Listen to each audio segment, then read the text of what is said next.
So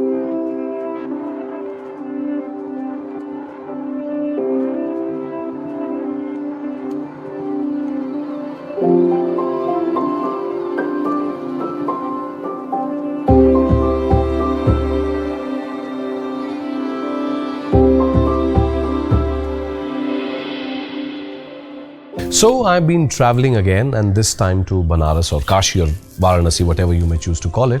I like Banaras, and honestly I was a bit reluctant to make this trip. Banaras is crowded, dirty, noisy, and I'm not particularly religious.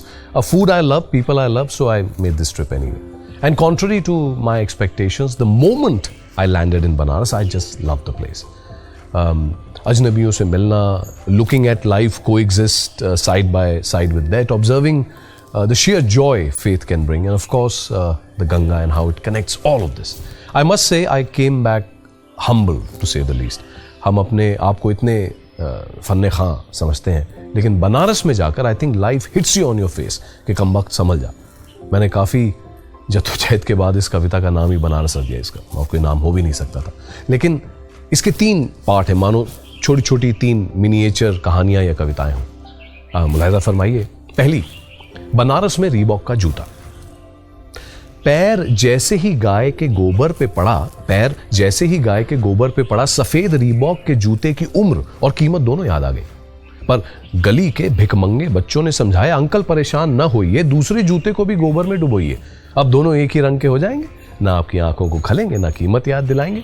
और तब भी आपको जूता अजीब लगे तो हमें दे दीजिएगा. हम इसे गंगा मैया में धो के आएंगे. हमारे पांव जमाने से नंगे हैं, इस बहाने हम भी जूता पहन पाएंगे.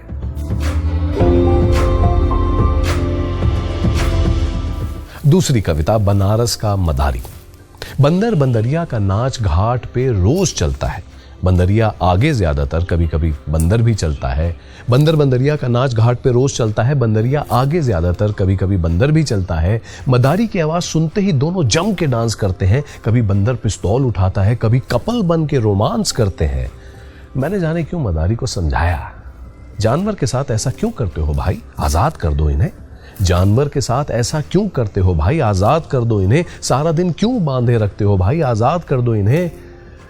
मदारी मुझसे ज्यादा पका हुआ सयाना था. झुर्रियां बताती थी, देखा इसने जमाना था. बोला, बाबू नौकरी पेशा लगते हो, ऑफिस से कितने दिन की छुट्टी मिली है.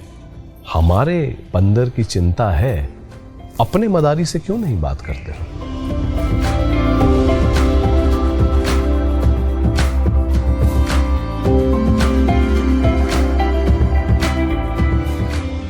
तीसरी कविता, बनारस का साधु.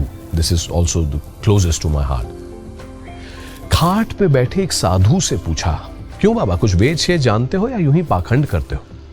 खाट पे बैठे एक साधु से पूछा, क्यों बाबा कुछ वेद शेद जानते हो या यूं ही पाखंड करते हो. किस अखाड़े के हो, कौन है गुरु तुम्हारा. कुछ धर्म के बारे में आता जाता है या यूं ही पब्लिक को झंड करते हो. साधु बड़ी देर से शायद लेटा था. आंखें पूरी खोली, ली जम्हाई, पीछे से चिलम निकाली, माल डाला, चिलम जलाई. बोला, बैठो अभी जवाब देते हैं. एक आध सवाल हमारा भी है, तुम जवाब देने वाले बनो, हम भी देते हैं. साधु बोला, बेटा जितना खुद को अक्लमंद पढ़ा लिखा बताते हो, सच बताओ, लाइफ में जो कहते हो सब कर पाते हो. मुस्कुरा के बोला, जिस दिन मेरे साथ बैठकर सच बोल पाओगे समझ जाओगे.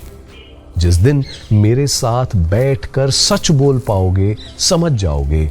ये जिंदगी है बेटा, जिस दिन ये बेकार के सवाल बंद कर दोगे, जवाब खुद ब खुद सुन पाओगे. Like I said, Banaras is not just a city, it's almost a way of thinking.